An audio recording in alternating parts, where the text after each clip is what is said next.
Bom, vamos lá. Quem nunca olhou para o céu no meio de uma chuvinha e se perguntou o que faz essa garoa tranquila se transformar de repente numa tempestade que pode inundar uma cidade inteira? É exatamente isso que a gente vai investigar hoje. Vamos fundo na ciência por trás da chuva para desvendar o que realmente define a força de uma tempestade. A resposta para essa pergunta está em descobrir que a chuva tem, bem, diferentes personalidades. É isso mesmo. Então, a gente vai agir como detetives do clima, seguindo as pistas que cada tipo de tempestade deixa para trás e entendendo como é que os cientistas conseguem decifrar todos esses sinais. Então, a primeira parte da nossa investigação é identificar os principais suspeitos do caso. Basicamente, existem três tipos principais de chuva, e cada uma delas tem um jeito bem particular de acontecer, um verdadeiro modus operandi.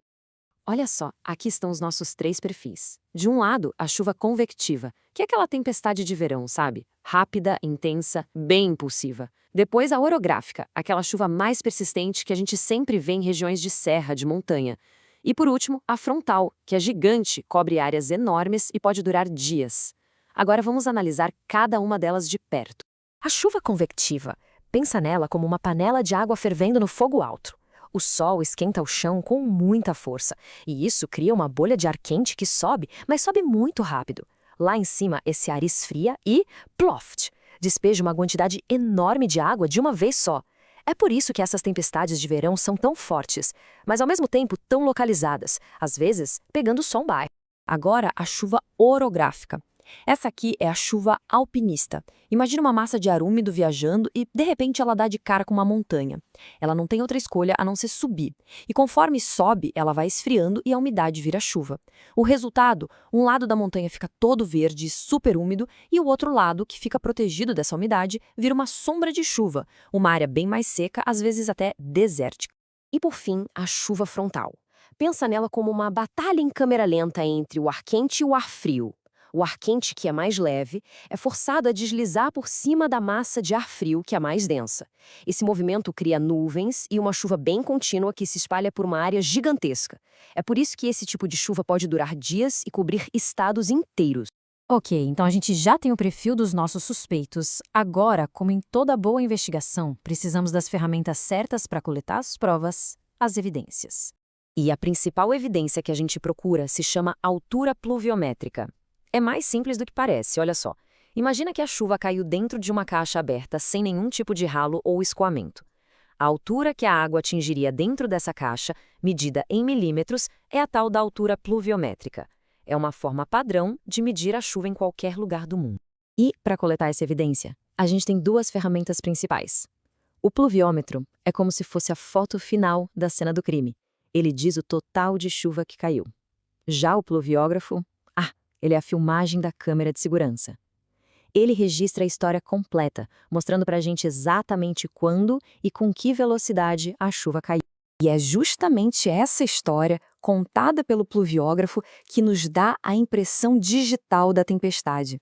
São esses dados que permitem que a gente entenda a verdadeira força, o poder por trás de cada evento de chuva. Esse gráfico aqui é o pluviograma, a tal da impressão digital que eu falei.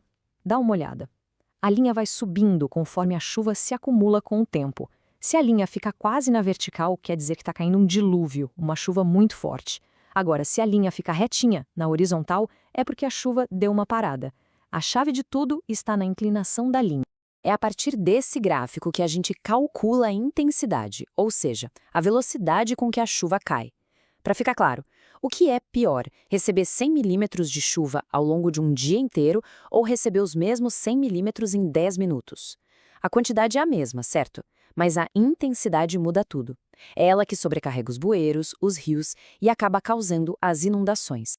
Toda essa análise de dados nos leva agora para o clímax da nossa investigação: decifrar um dos maiores e mais mal compreendidos quebra-cabeças da meteorologia. A famosa tempestade de 100 anos. Todo mundo já ouviu essa expressão, mas o que ela realmente significa? Se prepara porque a verdade por trás desse termo pode surpreender bastante gente. Vamos começar com o que ela não é. Não tem nada a ver com o cronograma. Não é um evento com data marcada para acontecer a cada século. O segredo para entender isso não está no tempo, mas sim na probabilidade.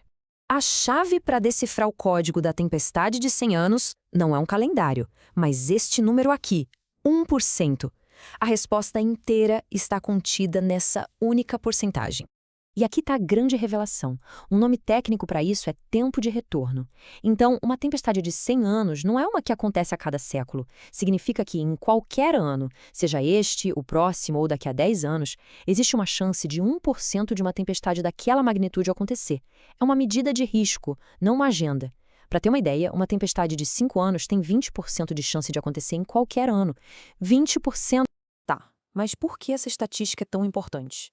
Simples. A segurança da nossa cidade depende dela. Os engenheiros usam o tempo de retorno para projetar tudo, desde o bueiro da rua até uma ponte enorme. A pergunta que eles fazem é: essa estrutura precisa aguentar uma chuva de 50 anos ou de 100 anos? A resposta para essa pergunta define o quão segura a nossa infraestrutura realmente é quando o temporal vem. E isso tudo nos leva a uma questão final que é crucial para o nosso futuro. Conforme o clima do planeta vai mudando, será que a tempestade de 100 anos de antigamente não vai se tornar a tempestade de 20 anos de amanhã? Entender a ciência da chuva hoje não é mais só uma curiosidade, é uma necessidade para a gente poder se preparar e viver de forma mais segura.